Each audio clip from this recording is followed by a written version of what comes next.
From communion with the dead to pumpkins and pranks, Halloween is a patchwork holiday stitched together with cultural, religious, and occult traditions that span centuries. It all began with the Celts, a people whose culture had spread across Europe more than 2,000 years ago.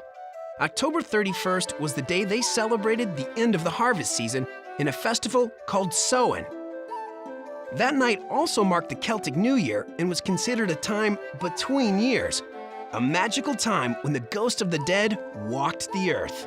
It was the time when the veil between death and life was supposed to be at its thinnest.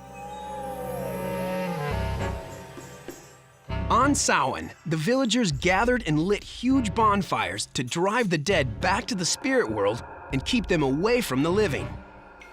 But as the Catholic Church's influence grew in Europe, it frowned on the pagan rituals like Samhain.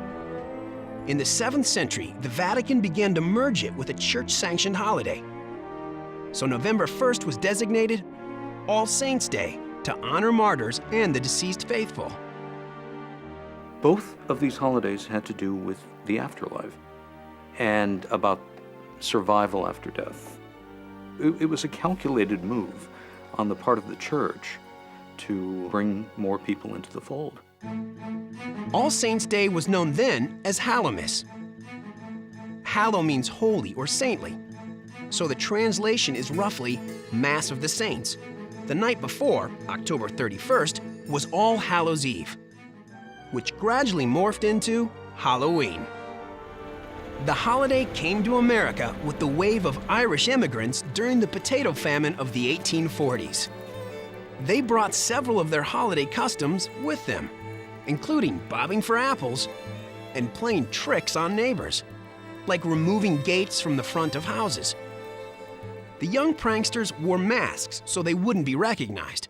But over the years, the tradition of harmless tricks grew into outright vandalism. Back in the 1930s, it really became a dangerous holiday. I mean, there was such hooliganism and vandalism. Trick-or-treating was originally an extortion deal. Give us candy or we'll trash your house. Storekeepers and neighbors began giving treats or bribes to stop the tricks, and children were encouraged to travel door to door for treats as an alternative to troublemaking. By the late 30s, trick or treat became the holiday greeting.